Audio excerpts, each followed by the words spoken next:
नमस्कार, स्वागत है आपका। आप देख रहे हैं यूपी मांगे उत्तर। आपके साथ मैं हूं राम मोहन शर्मा।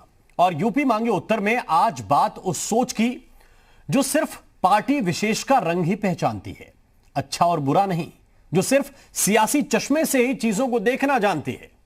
मुख्यमंत्री योगी आदित्यनाथ सैफई में व्यवस्थाओं का जायजा लेने के लिए गए थे, लेकिन सालों से यहां की व्यवस्थाओं पर अपना कब्जा समझने वाली समाजवादी पार्टी ने यह मान लिया कि योगी आदित्यनाथ के आने से सब अशुद्ध हो गया है और अब गंगा जल छिड़क कर सब पवित्र करना पड़ेगा। सियासी तौर पर किसी जगह पर पैठ होने से क्या विरोधी दल के नेताओं का सम्मान शून्य हो जाता है? और सम्मान तो छोड़िए, यहां तो अपमान करने की कोशिश हुई है। अब बीजेपी का यह आरोप है कि यह समाजवादी पार्टी के अध्यक्ष अखिलेश यादव के इशारे पर हुआ है और यह अपमान सिर्फ मुख्यमंत्री का नहीं है, बल्कि प्रदेश की 24 करोड़ जनता का है, संतों का भी अपमान है।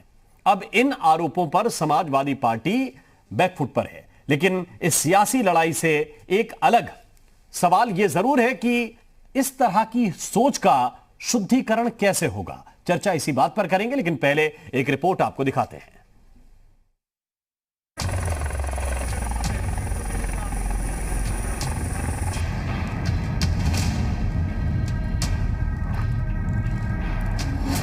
कोरोना काल में सियासी चाल,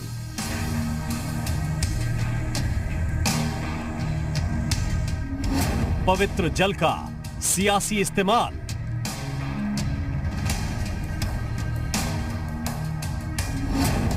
सीएम के सैफई दौरे से सियासी भूचाल,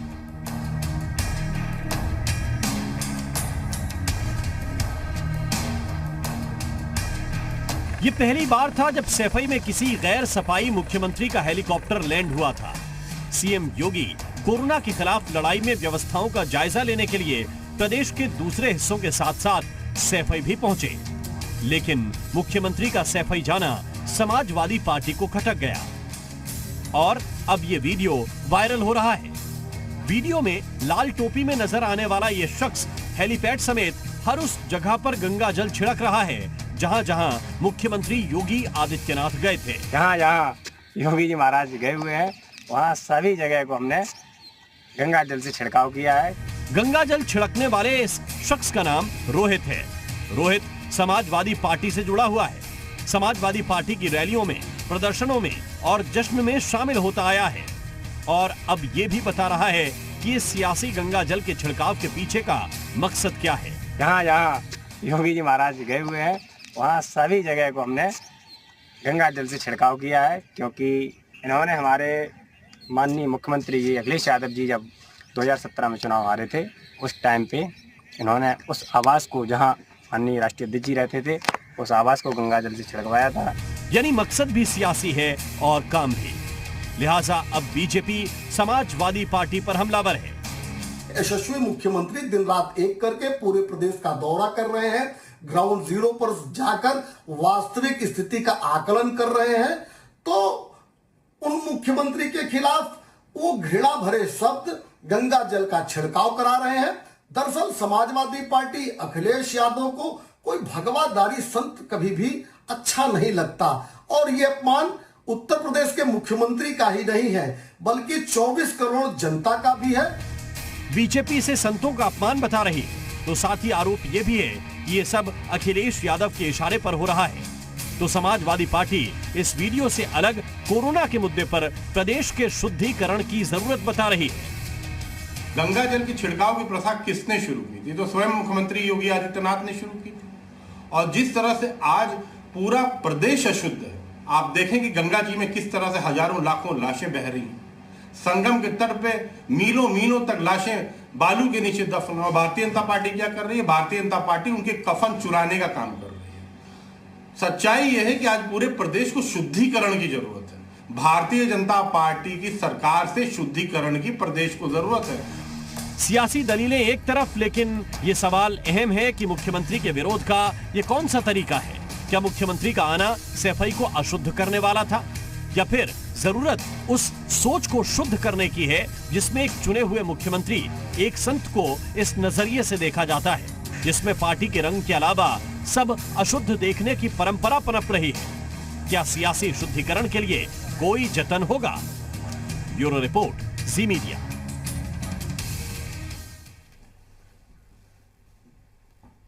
और आइए चर्चा करने के लिए एक बहुत खास पैनल हमारे साथ जुड़ रहा है। मेहमानों से पहले आपका परिचय कराएं, फिर सवालों की शुरुआत करेंगे।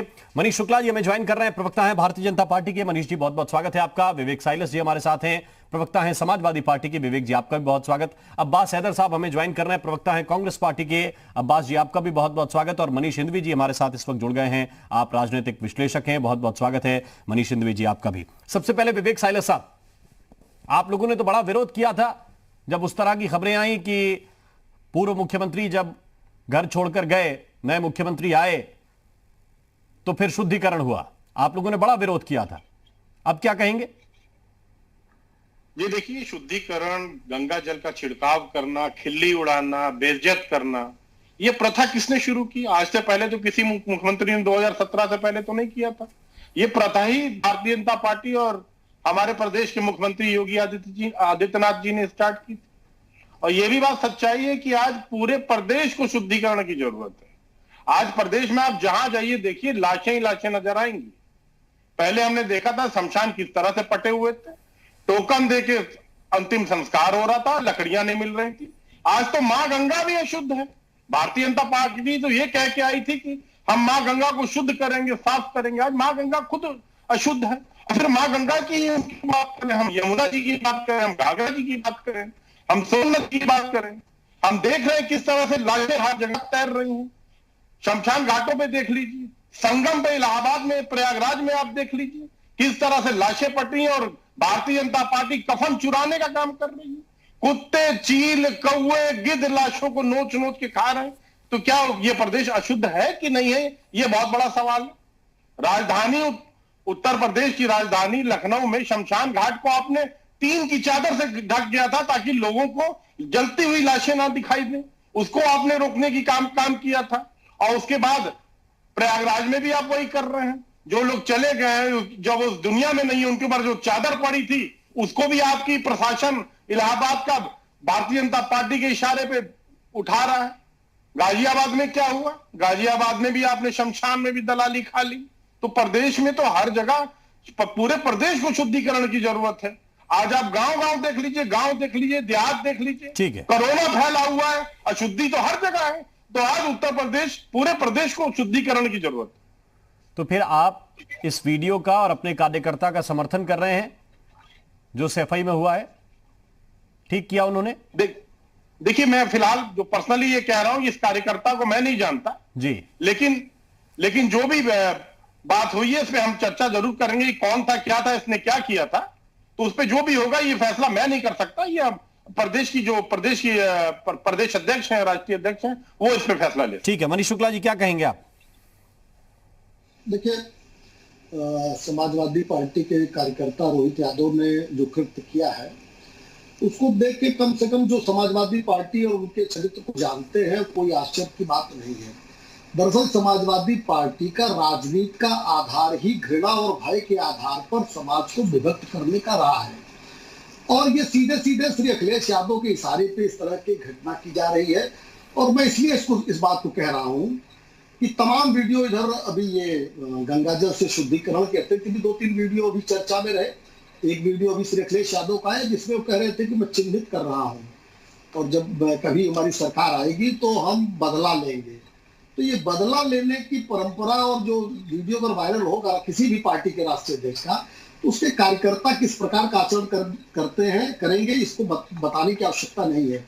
अभी ये तर्क दे रहे थे कि 2017 में इसकी शुरुआत की, तो देखिए इसमें भी मुझे कोई आपत्ति नहीं है, क्योंकि सनातन धर्म, भारत की संस्कृति, सभ्यता या नए काम को शुरू करने के पहले पूजा करने की जो प्रथा है, ये समाजवादी पार्टी के प्रवक्ता अगर नहीं जानते हैं तो मुझे आश्चर्य नहीं है, क्योंकि इनका विश्वास ही कभी नहीं रहा है इन सब चीजों में इनका विश्वास ही नहीं रहा है कभी भी। और हमको लगता है पैनल पर जितने लोग बैठे होंगे, जब किसी नए घर में जाते हैं, नए ऑफिस में जाते हैं, कोई नया काम शुरू करते हैं राम मोहन जी, तो हमको लगता है कि सभी लोग जिस भी तरीके से कुछ नहीं करते होंगे, तो कोई अगरबत्ती जला लेता है, कोई बड़ी पूजा करता है, कोई सत्यनारायण भगवान की कथा सुन लेता है, कोई रामायण कहलवा लेता है, या जिसमें आस्था हो वो करता है। और उसी सनातन धर्म का पालन करते हुए उस नए घर में वो प्रवेश कर रहे थे, तो गृह प्रवेश में जो प्रक्रिया की जाती है वो उन्होंने की। हाँ, उस प्रक्रिया को अखिलेश यादव जी नहीं समझ पाए या उनके जो प्रवक्ता बैठे वो नहीं समझ पाए, तो मुझे कोई आश्चर्य नहीं है, क्योंकि इस पार्टी का चरित्र ही नहीं रहा है कि भारत की संस्कृति, सभ्यता, सनातन के बारे में जाने समझे, और नए घर नए दुकान में जाने के पहले, नए काम को शुरू करने के पहले भगवान को स्मरण करना चाहिए। इस पर भी आपत्ति इनको हो रही है हिंदुस्तान में रह के, उत्तर प्रदेश में रह के, तो मुझे उस पर कुछ भी नहीं कहना है। तो देखिए, भारतीय जनता पार्टी का एक मूल मंत्र था जिसके आधार पर हमारी 4 साल की सरकार चली, सबका साथ, सबका विकास और सबका विश्वास। उस आधार पे इस कोरोना के महामारी के समय में माननीय मुख्यमंत्री जी पूरे उत्तर प्रदेश का दौरा कर रहे हैं, स्वयं ग्राउंड जीरो पर जा रहे हैं और जाकर जो मूल्यांकन कर रहे हैं ग्राउंड जीरो पर कि क्या परिस्थिति है, और उस नाते से वो सैफई और इटावा को भी उत्तर प्रदेश का अंग मानते हैं, उससे कोई दुराव उनको नहीं है इटावा और सैफई से, इसलिए वो वहां भी गए। क्योंकि कई मुख्यमंत्री तो पहले ऐसे रहे कि कई जिलों में इसलिए नहीं जाते थे कि अगर हम चले जाएंगे तो मुख्यमंत्री नहीं रह जाएंगे। हमारे मुख्यमंत्री जी तो उस नोएडा में भी कई बार गए, तो संत मुख्यमंत्री है, वो सब किसी के प्रति दुराव नहीं, इसलिए सैफई इटावा गए। इनको तो इसका स्वागत करना चाहिए था कि पहले गैर भाजपाई मुख्यमंत्री है, जो गैर समाजवादी पार्टी के मुख्यमंत्री है, जो सैफई गए। तो हमको लगता है कि मैंने अपनी बात कह दी कि ये समाजवादी पार्टी के मूल चरित्र के अनुसार किया गया है, और श्री अखिलेश यादव भी नहीं समझते। ठीक है, अब्बास हैदर साहब, आप कैसे देखते हैं इस सियासत को? किसी मुख्यमंत्री का कहीं पर जाना या किसी भी व्यक्ति का, आम आदमी का भी कहीं पर जाना, उसके पीछे आप गंगा जल का छिड़काव करके ये बताएं कि चीजें शुद्ध हो रही हैं, इस राजनीति को आप कैसे देखते हैं? देखिए, मैं चाहे अखिलेश यादव जी के मुख्यमंत्री आवास से जाने के बाद उसका शुद्धिकरण रहा हो, चाहे योगी आदित्यनाथ जी के सैफई दौरे के बाद गंगा जल छिड़क के जिस भी व्यक्ति ने शुद्धिकरण किया हो, ये दोनों ही बहुत ओछी हरकत है और कांग्रेस पार्टी ऐसी राजनीति में बिल्कुल विश्वास नहीं रखती। और मैं व्यक्तिगत रूप से ये समझता हूँ कि योगी आदित्यनाथ जी हमारे प्रदेश के मुख्यमंत्री हैं और एक देश के नागरिक हैं, इसके नाते मैं उनका सम्मान करता हूँ। उनकी सरकार की नीतियों का हम भरपूर विरोध करेंगे, लेकिन इसका मतलब ये नहीं कि वो हमारे दुश्मन हो गए या हम उनका विरोध व्यक्तिगत रूप से करें। देखिए, ये ओछेपन की राजनीति है, हम इस ओछेपन की राजनीति में विश्वास नहीं करते। हालांकि मैंने अभी किसी एक अखबार में पढ़ा था कि समाजवादी के जिला अध्यक्ष ने कहा है कि हमारा वो कार्यकर्ता नहीं, वो जो भी व्यक्ति हो सकता है पब्लिसिटी स्टंट हो, मीडिया अटेंशन सीख करने के लिए उसने ऐसी हरकत करी हो। मैं इसको बिल्कुल गलत मानता हूँ और ऐसी चीज़ की हमारे समाज में ना जगह है, ना हमारे, मैं समझता हूँ राजनीति में भी जगह नहीं होती। लेकिन एक पहलू इसका और भी है कि लोगों के, इससे पहले तो कभी ऐसा नहीं हुआ कि मुख्यमंत्री जी गए, शुद्धिकरण हुआ, हालांकि वो चीज़ बिल्कुल गलत है, लेकिन लोगों के मन में कहीं ना कहीं सरकार और मुख्यमंत्री जी के खिलाफ गुस्सा है जो इस तरह से निकल के आ रहा। हो सकता है उस व्यक्ति ने किसी अपने को खोया हो कोरोना के दौरान में, या कुछ और उसकी मानसिक पीड़ा हो जिस वजह से उसने ऐसी हरकत करी, कोई भी वजह हो, लेकिन वो चीज़ बिल्कुल भी स्वीकार नहीं की जाती है सभ्य समाज में। लेकिन फिर भी कोई वजह नहीं है, ये भी एक पहलू इसका हो सकता है। इसकी समाजवादी पार्टी के कई रैलियों में, कई प्रदर्शनों में तस्वीरें हैं, कई नेताओं के साथ, स्थानीय सैफई के नेताओं के साथ तस्वीरें हैं।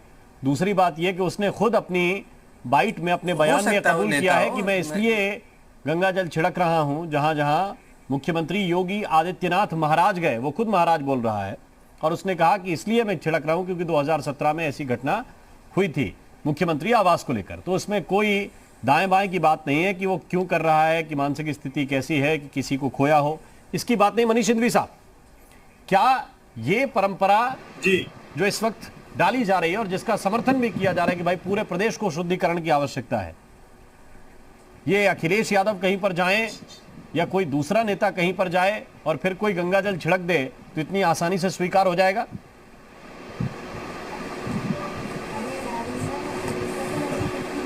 राममोहन जी, बड़ा मुश्किल समय है और पिछले 1.5 साल से पूरी दुनिया एक बहुत मुश्किल समय से गुजर रही है। हम खास तौर से परेशान इसलिए हैं क्योंकि हम उसके पहले भी आर्थिक रूप से थोड़े स्लो डाउन में थे, ये हम आप सब सहमत हैं, और इस 1.5 साल ने पूरी कमर एकदम एक तरीके से तोड़ दी है। बड़ी संजीदगी भरे निर्णय लेने का और काम करने का समय है। हो सकता है कि 2017 में सीएम आवास को गंगा जल से शुद्धिकरण कराकर एक गलत परंपरा शुरू करी हो, मैं मनीष जी से सहमत हूँ कि जब नए घर में लोग जाते हैं तो उसको गंगा जल से छिड़काव करके पूजा पाठ करते हैं। हालांकि सीएम आवास कोई नया घर नहीं है, वहाँ पर तमाम मुख्यमंत्री रहते हैं, सरकारी आवास है, किसी का व्यक्तिगत संपत्ति नहीं है। फिर भी मैं मानता हूँ अपने अपने विचार हो सकते हैं हम ना सहमत हो, लेकिन अगर हम एक गलत बात से नाराज थे कि ये बात जो हुई ये ठीक नहीं थी, तो उसको हमने क्यों किया, सवाल तो यहाँ ये उठेगा। एक बात। दूसरी बात, हम अगर वही काम करके उनको ये एहसास कराना चाहते हैं कि हम भी कर सकते हैं, तो मैं इससे सहमत नहीं। ये बहुत ही बड़े दिल के साथ विपक्ष को अच्छी राजनीति करने का समय है, मानक सेट करने का समय है ये। और इस वक्त आपको सरकार की आलोचना भी करनी है, सरकार की कमियों को भी दिखाना है, और ये साथ में ये भी कोशिश करनी है कि सरकार जो कोशिशें कर रही है उसमें हम और उनकी मदद कर सकें। मतलब संजीदा रहने का समय है ये। इस तरह से शुद्ध पॉलिटिक्स करने का समय नहीं है, कतई इससे सहमत नहीं हूं। और अगर किसी की बात, मुझे याद है 2017 में बड़ा हल्ला मचा था, बड़ी बुराई हुई थी, और मैंने खुद इस बात की कई जगह आलोचना की थी कि नहीं ये ठीक नहीं है। तो अगर आज हम खुद वो बात कर रहे हैं तो हमारे पास क्या चेहरा रह गया उसको क्रिटिसाइज करने का। जी विवेक साइला साहब, यहीं से मैंने शुरुआत की थी आपसे कि आप जिस चीज की आलोचना करते हैं कम से कम उस चीज से तो बचेंगे। हालांकि मनीष शुक्ला कह रहे हैं कि वो परंपरा है और किसी भी नए ऑफिस में जाएंगे तो हमारी परंपरा हमें ये इजाजत देती है कि हम वहां पर चाहे शुद्धिकरण करें या फिर नई प्रथा से पूजा करें। लेकिन अगर आपको ये परंपरा या प्रथा पसंद नहीं है तो फिर आप इसका समर्थन क्यों करते हैं? देखिए, हमको ये परंपरा भी पसंद है और हम इसको भली भांति जानते भी हैं और ये अच्छी चीज भी है। लेकिन आप शुद्धिकरण करिए, कोई दिक्कत नहीं है। आप जा रहे थे मुख्यमंत्री आवास में, जाइए, ठीक है, आप करिए। लेकिन जिस तरह से उसका मखौल उड़ाया गया, जिस तरह से खिल्ली उड़ाई गई, जिस तरह से उसका प्रोपेगेंडा किया गया, वो गलत था। ऐसा नहीं होना चाहिए था। आप जाइए, शुद्धिकरण आप अपने घरों में करिए, आप भी अपने ऑफिस में करते होंगे, बहुत लोग करते होंगे, अच्छी बात है। लेकिन उसका प्रोपोगेट नहीं करते हैं, उसका प्रोपोगंडा नहीं मचाते हैं, उसमें लोगों की खिल्ली नहीं उड़ाते हैं। ठीक है, जनता ने आपको बड़े मैंडेट से सरकार में आपको लेकर आई थी जनता, तो उसका ये मतलब नहीं है कि आप घमंड में चूर हो जाए। और आज वो लोग बात कर रहे हैं जिन्होंने स्वयं मां गंगा को अशुद्ध कर दिया, लाशों को तैरा दिया उसके ऊपर, लाखों लाख। आज कन्नौज से लेके बलिया तक कितनी लाशें हैं, बिहार तक चली गई हैं लाशें, और यहां बैठ के बेशर्मी सी बात कर रहे हैं। मां गंगा को शुद्ध नहीं कर पाए, अशुद्ध करके पता नहीं क्या कर दिया आपने, कितनी अशुद्धि लगा दी। कसम खाई थी कि मां गंगा को हम शुद्ध करके साफ करके दिखाएंगे। कहा था ना कि मैं मां गंगा का बेटा हूं, मां गंगा ने मुझे बुलाया। आज मां गंगा में शुक्ला जी सिर्फ लाशें तैर रही हैं आपकी सरकार में, और जनता नहीं, पूरा विश्व देख रहा है कि उत्तर प्रदेश की किस तरह से व्यवस्था चल रही है। बताने को, विज्ञापन देने को, लोक लुभावन भाषण देने को कुछ भी कहते रहिए, लेकिन पंचायत चुनाव में भी यह प्रमाणित हो गया जिस तरह से समाजवादी पार्टी आज नंबर 1 की पार्टी बन के आई है पूरे उत्तर प्रदेश में। उन्होंने, जनता ने उत्तर प्रदेश की बता दिया है कि उत्तर प्रदेश की जनता समाजवादी पार्टी के साथ है।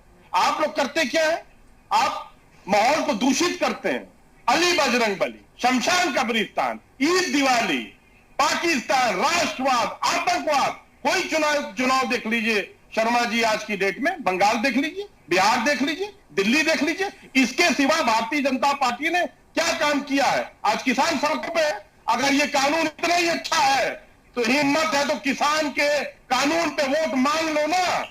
पूरे हिंदुस्तान में कहीं नहीं मांग पाए, क्योंकि आप स्वयं जानते हैं कि आप उद्योगपतियों की दलाली खा रहे हैं और ये कानून किसानों के विरोध में है। मांग के दिखाइए 2022 के चुनाव में किसानों के नाम पे, इस कानून के नाम पे वोट। मैं मान जाऊंगा भारतीय जनता पार्टी के शुक्ला जी प्रवक्ता को और भारतीय जनता पार्टी की पूरी सरकार को, मांगिए किसान के कानून पे वोट, मांग के दिखाइए।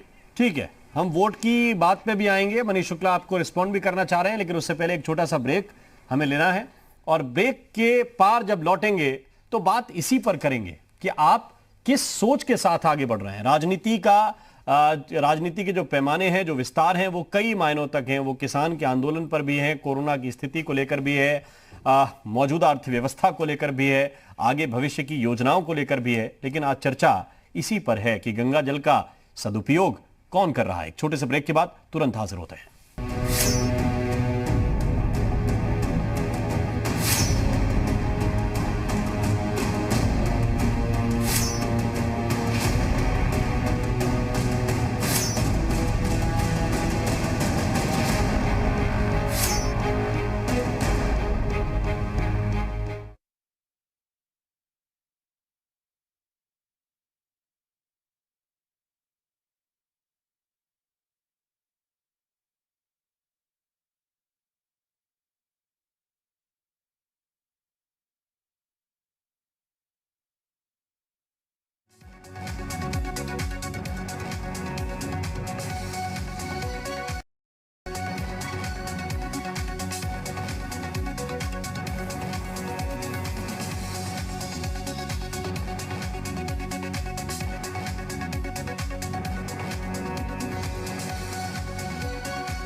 ब्रेक के बाद स्वागत है आपका। चर्चा इसी बात को लेकर कि क्या सोच के शुद्धिकरण की आवश्यकता है। किसी व्यक्ति के कहीं पर जाने से, मुख्यमंत्री के एक पार्टी विशेष के गढ़ रहे क्षेत्र में जाने से क्या वो क्षेत्र अशुद्ध होता है, और क्या गंगा जल के जरिए उसे शुद्ध करके या शुद्ध करने की कोशिश करके आप क्या दिखाना चाह रहे हैं। मनीष शुक्ला जी हमारे साथ हैं, भारतीय जनता पार्टी के प्रवक्ता हैं। मनीष जी, बहुत से आरोप विवेक साइलस साहब आपकी पार्टी पर, आपकी सरकार पर लगा रहे हैं, लेकिन सवाल यहां मैं फिर से इसी मुद्दे पर लौटकर आना चाहता हूं कि आपकी सोच क्या है।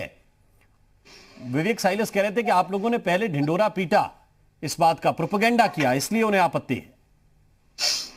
देखिए, समाजवादी पार्टी के प्रवक्ता ने जो पहले राउंड में कहा वही दूसरे राउंड में कहा।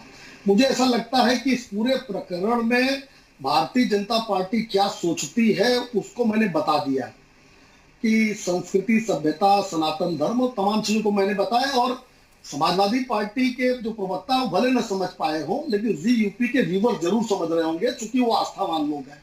एक बात का मैं जरूर जवाब देना चाहूंगा कि आपके राजनीतिक विश्लेषक ने एक चीज कहा कि 2017 में, और मनीष जी जो कह रहा हो सकता सही हो, लेकिन मुझे भी आपत्ति हुई थी क्योंकि वो नया घर नहीं था।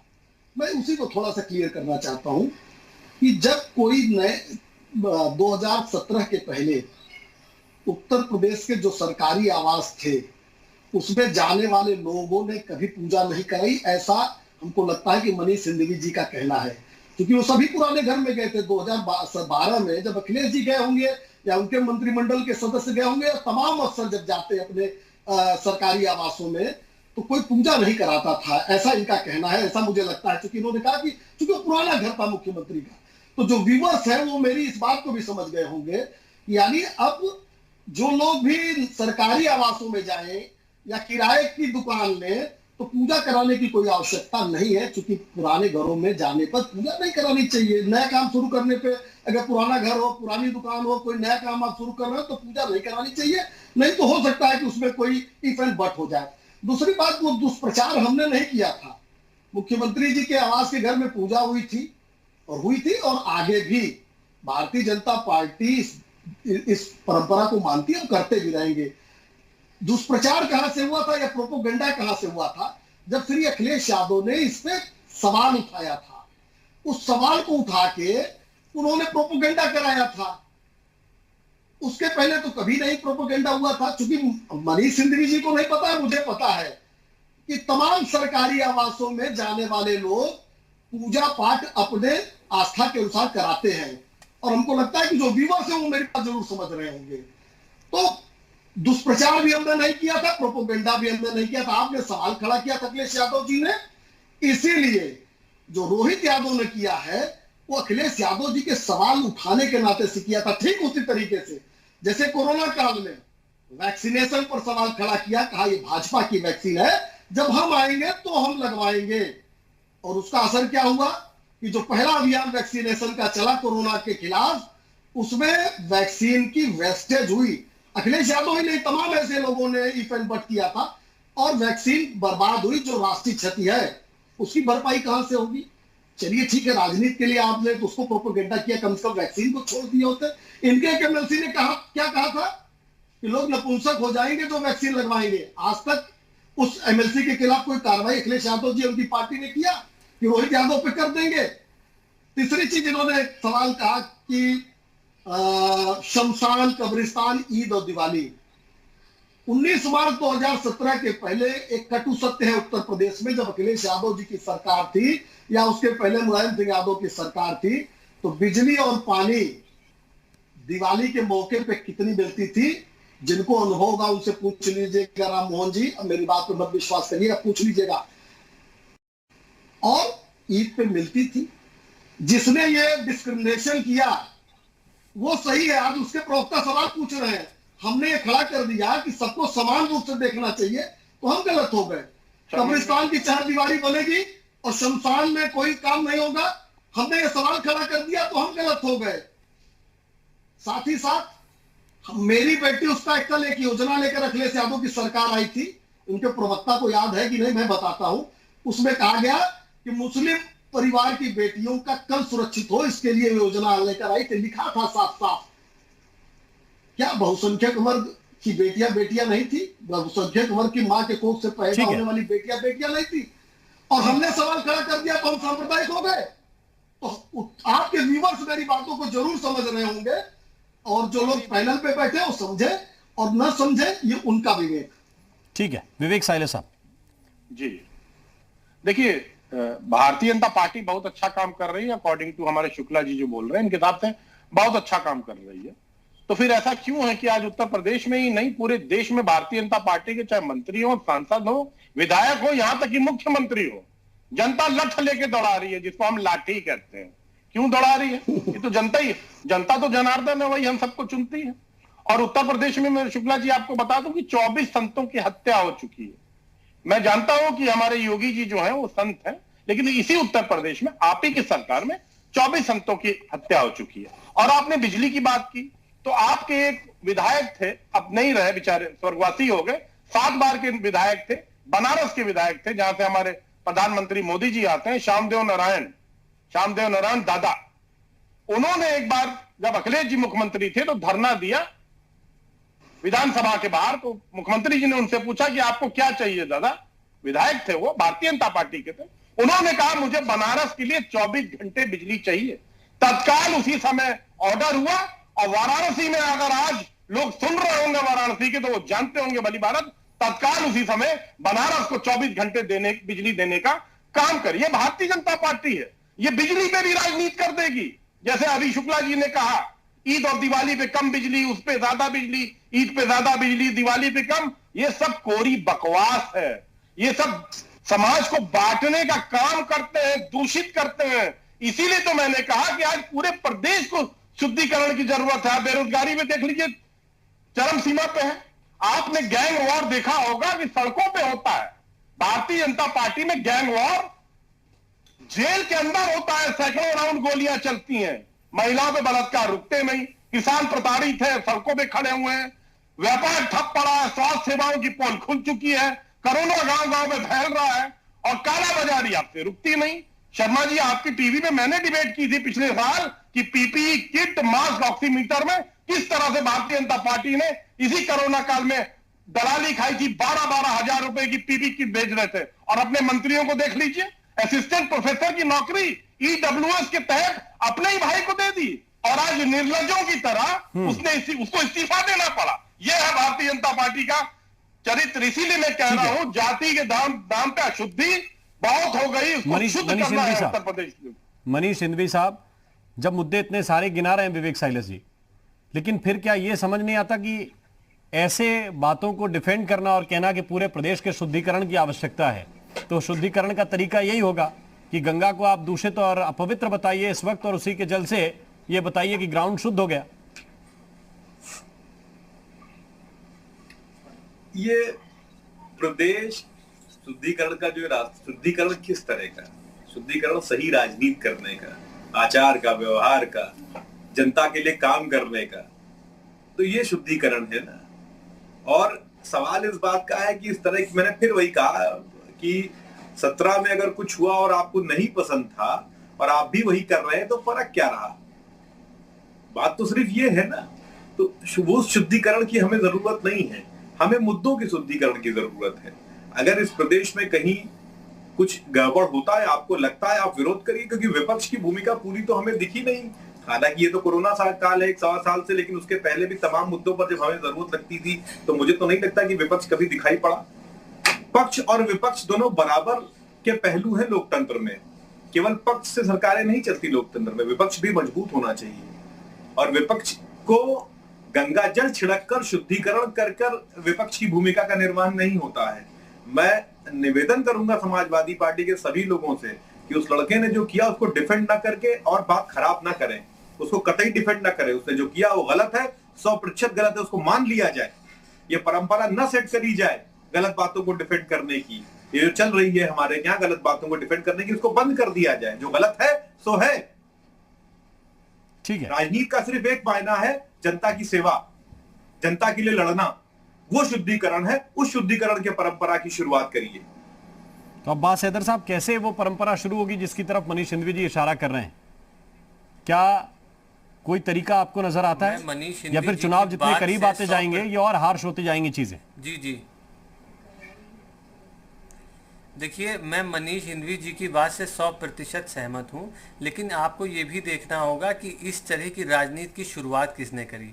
देखिए, मैं हर तरह के धर्म, संप्रदाय, जाति, पंथ सबका सम्मान आदर करता हूं। किसी भी व्यक्ति के किसी भी जाति या धर्म संप्रदाय का हो, कहीं पर भी जाने में शुद्धिकरण करना बिल्कुल ही गलत है, इसको कोई भी स्वीकार नहीं कर सकता। मगर अभी भारतीय जनता पार्टी के साथी ने कहा कि आपने रोहित नाम लिया, इन्होंने उसकी जात भी गिना दी, तो इन्होंने धर्म संप्रदाय की बात शुरू की। देखिए, एक राजनीतिक जब ऐसे विषय पे बात हो रही है कि राजनीति का स्तर कैसे गिरता जा रहा है, उसको कैसे उठाया जाए, तो ये फिर राजनीति, धर्म, संप्रदाय की बात देखिए करने लगे। आज अगर इन्होंने टीकाकरण की बात करी, तो मैं आपको एक बात कहना चाहूंगा कि फाइजर और मॉडर्ना जैसी कंपनियों ने पहले जब इनकी सरकार से इमरजेंसी अप्रूवल मांगा तो इन्होंने नहीं दिया, बाद में जब दिया तो उनके पास माल ही नहीं बचा, तो इसका कौन जिम्मेदार है? आज 28 करोड़ टीकों का इन्होंने ऑर्डर दे रखा है और बताइए 14 करोड़ लोगों के वो लग पाएंगे, डबल डोज लगनी है, तो आप समझिए कैसे टीकाकरण करेंगे। तो इनके पास कोई रणनीति है नहीं टीकाकरण की, वैक्सीनेशन कोई प्रोग्राम नहीं है, कोर्ट मांग रहा है, सब मांग रहा है, ये देने को नहीं तैयार है। इनका मकसद सिर्फ मुद्दों से भटकाना है जनता को। गंगा में क्या हो रहा है, कितनी लाशें बह रही हैं, प्रदेश के हर जिले में कैसी स्थिति, सबको पता है आपके चैनलों, सारे चैनलों के माध्यम से। तो इनको सिर्फ इन मुद्दों से भटकाना है, शुद्धिकरण और इस तरह की जो चीजों का महत्व नहीं है इस समय, उस पर बात। लेकिन अब्बास इनके लिए सबसे महत्वपूर्ण है, करने वाले सबसे महत्वपूर्ण। ठीक है, आप ये कह रहे हैं अगर आप मुद्दा देंगे और फिर कहेंगे कि उस पर टिप्पणी हो रही है, उसको वो बड़ा मुद्दा बना रहे हैं या छोटा मुद्दा बना रहे हैं, तो देने वाले को नहीं सोचना चाहिए क्या? बिल्कुल, मैं यही कह रहा हूं। वो व्यक्ति समाजवादी पार्टी का सांसद है, मंत्री रहा है, विधायक है या किसी पद पे है, कार्यकर्ता कोई है या वो ऐसी सेल्फ डिक्लेयर्ड कार्यकर्ता है या प्लांटेड आदमी है, इसको समाजवादी पार्टी को ये बात क्लियर करनी चाहिए। ये बिल्कुल मैं उनकी बात सहमत हूं कि इस चीज को डिफेंड करना बिल्कुल ही गलत है, घोर निंदनीय है कि अगर आप इस बात को डिफेंड कर रहे हैं, उसको आपको बताना चाहिए उसकी असलियत, वो कौन व्यक्ति है, क्या है। लेकिन उसके जात बताना, उसका धर्म बताना, ये भी मैं गलत मानता हूं। इसकी भी कोई जगह नहीं होनी समाज में। और मुख्यमंत्री जी की जो एक धार्मिक व्यक्ति भी हैं, इसलिए उनका सम्मान है, उनके सम्मान पे कोई आंच नहीं आनी चाहिए। मैं मानता हूं उनका विरोध हम लोग सड़कों पे भी करेंगे और उनकी नीतियों का हर तरह से विरोध करेंगे, लेकिन व्यक्तिगत रूप से उनसे किसी को उनके ऊपर टिप्पणी करना, इस तरह की ओछी राजनीति में मैं और कांग्रेस पार्टी कभी विश्वास नहीं रखती और रखना भी नहीं चाहिए। ठीक है, आप बेहतर बात करें। विवेक साइलर साहब जी, अभी आपको लगता है कि शुद्धिकरण का तरीका यही ठीक है और ऐसी पूरे प्रदेश में करना चाहिए? देखिए शर्मा जी, मैंने कभी उस लड़के को डिफेंड नहीं किया, वो जो भी हो। मैंने आपसे बैठते ही कहा था कि वो कौन है, क्या है, उस पर चर्चा होगी, निर्णय लिया जाएगा। फोटो की बात आप कह रहे हो कि वो रैलियों में जाता है, उसकी नेताओं के साथ फोटो है, तो मेहुल चौकसी और नीरव मोदी की फोटो भी प्रधानमंत्री मोदी के साथ थी, तो क्या हम मान ले कि उनको प्रधानमंत्री जी ने भगा दिया? फोटो कोई किसी के साथ खिंचा सकता है। और जैसा हमारे कांग्रेस के प्रवक्ता ने कहा, आज भी भारतीय जनता पार्टी की केंद्रीय सरकार या आरएसएस जो है, 2 दिन पहले 23 तारीख को क्या दिल्ली में क्या हो रहा था, मीटिंग चल रही थी कि उत्तर प्रदेश के चुनाव को किस तिगड़म से जीतना है, क्योंकि काम तो कुछ किया नहीं, अब तिगड़म लगा रहे हैं कैसे जीतना है। इस कोरोना काल में आज व्यापार ठप है, जीडीपी गिर रहा है, लोगों की जेब में पैसा नहीं है, भूख से लोग मर रहे हैं, कोरोना से लोग मर रहे हैं, लेकिन भारतीय जनता पार्टी आज भी यही सोच रही है किस तिगड़म से हम जीते। तभी तो वहां पर 23 तारीख को ये उनको नहीं समझ में आ रहा है कि किसानों के साथ हमको क्या करना है, उनको कैसे राहत देनी है, ये कानून वापस लेंगे हम किसानों का कि नहीं लेंगे, कि अपने आकाओं के इशारों पे ही चलेंगे, कुछ नहीं। 23 तारीख को भारतीय जनता पार्टी की सेंट्रल बॉडी और आरएसएस में मीटिंग होती है कि उत्तर प्रदेश के चुनाव को हम किस जुगाड़ से, किस तिगड़म से जीतें, कैसे हम नफरत फैलाएं, कैसे हम दूरियां बढ़ाएं, कैसे हम समाज को बांटें। इसके सिवा भारतीय जनता पार्टी कर क्या रही है? ये भारतीय जनता पार्टी का सत्ता का लोभ, लालच, हवस, इसके सिवा और क्या है? लेकिन 2022 में उत्तर प्रदेश की जनता भारतीय जनता पार्टी को बखूबी सबक सिखाने वाली है। आप चाहे कुछ भी करते रहे, लेकिन जनता अब आपके लोक लुभावन भाषणों में और आपकी इस तरह की चीजों में आने वाली नहीं है। 2022 में आपको अब बाहर जाना होगा। ठीक है, लेकिन साइले साहब आपने कहा कि नहीं, हम नहीं कह सकते कि वो लड़का कौन है, किस मकसद से क्या कर रहा है, उसकी फोटो सत्य है कि नहीं है, वो समाजवादी पार्टी में है कि नहीं। मैंने इसीलिए आपसे दोबारा भी प्रति प्रश्न किया था कि क्या आप उस घटना का, उस गंगा जल के छिड़काव का समर्थन करते हैं? आपने आलोचना भी नहीं की। नहीं, इस तरह की जो बात, जिस तरह की बात आपने मुझसे अभी कही है, इस तरह की जैसे मुख्यमंत्री के खिलाफ इस तरह का कार्य करना किसी भी इंसान की, चाहे वो मुख्यमंत्री हो, शुक्ला जी हो या आप हो खुद हो, अगर आपके चरण मेरे घर में पड़ जाए उसके बाद मैं अपने घर को गंगा जल से दूं, तो इस तरह की चीज नहीं होनी चाहिए, क्योंकि ये सिर्फ घृणा ही फैलाएगा, इसके सिवा कुछ नहीं होगा। ये समाज को बांटने का काम करेगा और कुछ नहीं करेगा। हम ये कहते हैं कि समाज कुछ भी करे लेकिन समाज को नहीं बांटना चाहिए, उत्तर प्रदेश को एक होना चाहिए, तभी तरक्की हो सकती है। ठीक ठीक, मनीष शुक्ला जी बोल सकते हैं आप। देखिए राम मोहन जी, अभी एक साथी थे, अभी कह रहे थे कि भारतीय जनता पार्टी चुनाव के लिए परेशान है। इस पूरी चर्चा के दौरान चुनाव की चर्चा 2-3 बार हुई और केवल समाजवादी पार्टी के प्रतिनिधि ने कहा, मैंने एक बार भी चुनाव चर्चा नहीं की।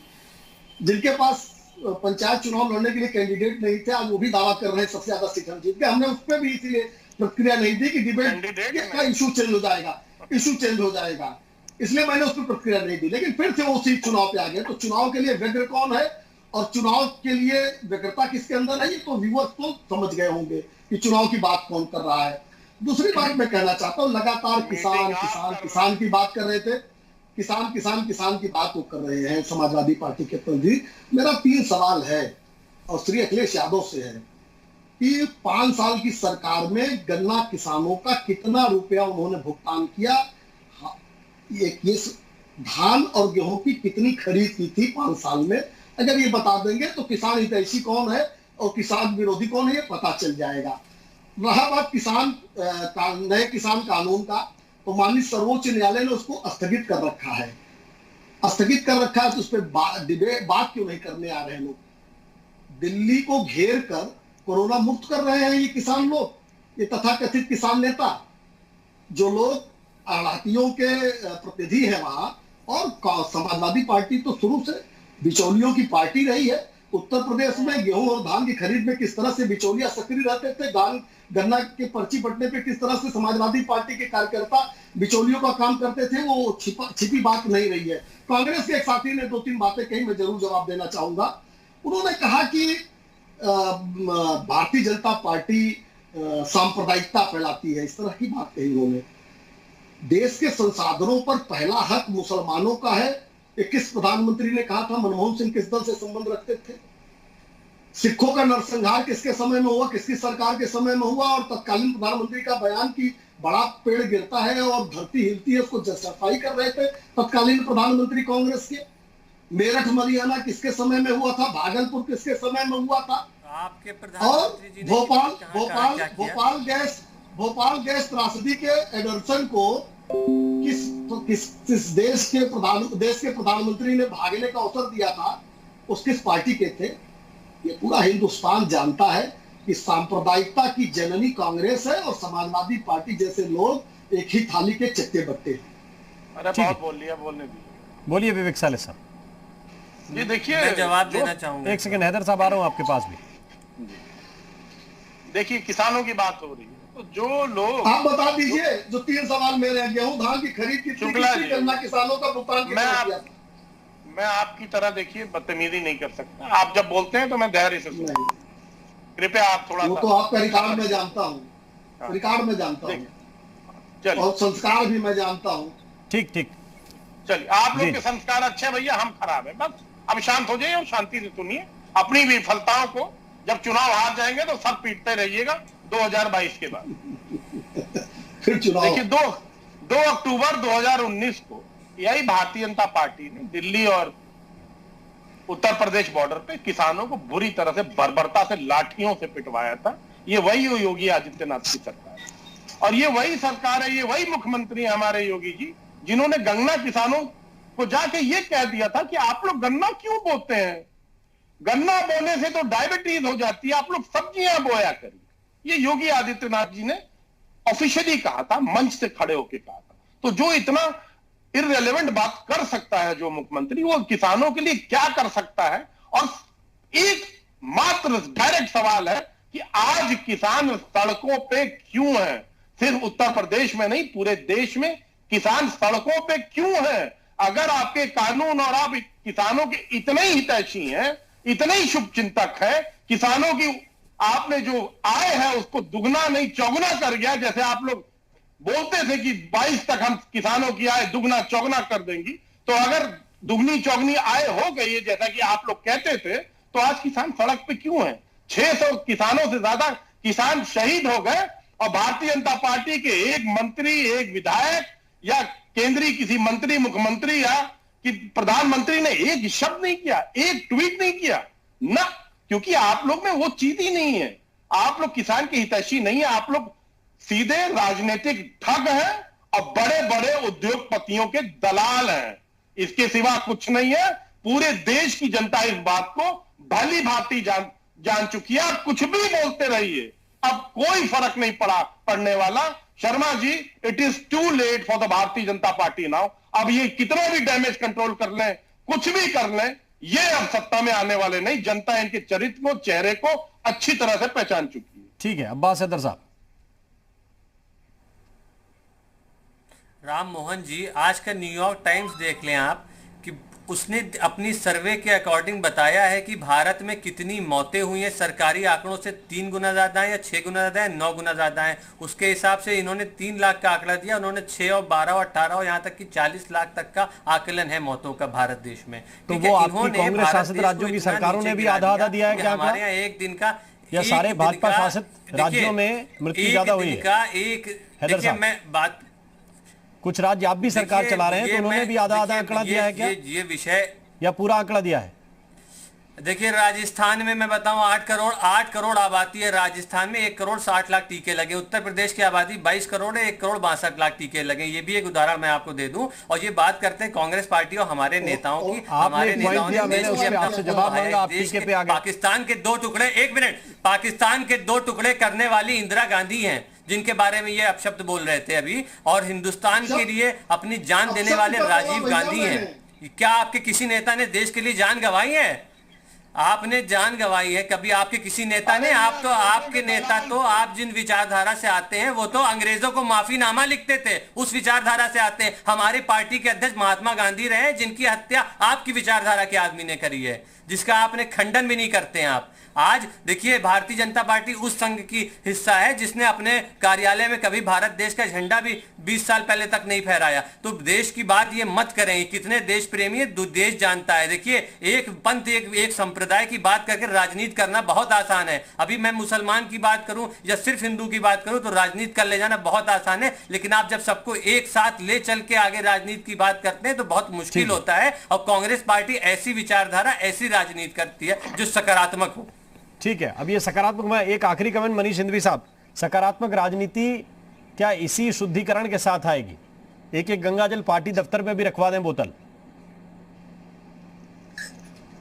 नहीं, तो अगर यही शुद्धिकरण गंगाजल से ही होना था तो पार्टी दफ्तरों में रखवा दीजिए, और मुझे लगता है छोटी शीशी जो हर आदमी के घरों में भी रख दी जाए, अगर यहीं से बदलाव होना है। लेकिन हम आप सब जानते हैं कि बदलाव इससे नहीं होना, बदलाव मुद्दों से होना है, मुद्दों के लिए काम करने से होना है, और अंत में जनता के हित का ध्यान रखते हुए जब नीतियां बने और नीतियों पर क्रियान्वयन हो, और अगर कहीं कमी रह जाए तो विपक्ष उन नीतियों की और उनके क्रियान्वयन की आलोचना करे, ना कि वो काम करे जिसका विरोध वो खुद करते रहे। बहुत बहुत शुक्रिया, बहुत बहुत धन्यवाद आप सभी मेहमानों का हमारे साथ इस चर्चा में शरीक होने के लिए, हमारे साथ जुड़ने के लिए बहुत बहुत धन्यवाद। और इसी के साथ यूपी मांगे उत्तर में अभी के लिए बस इतना ही। नमस्कार।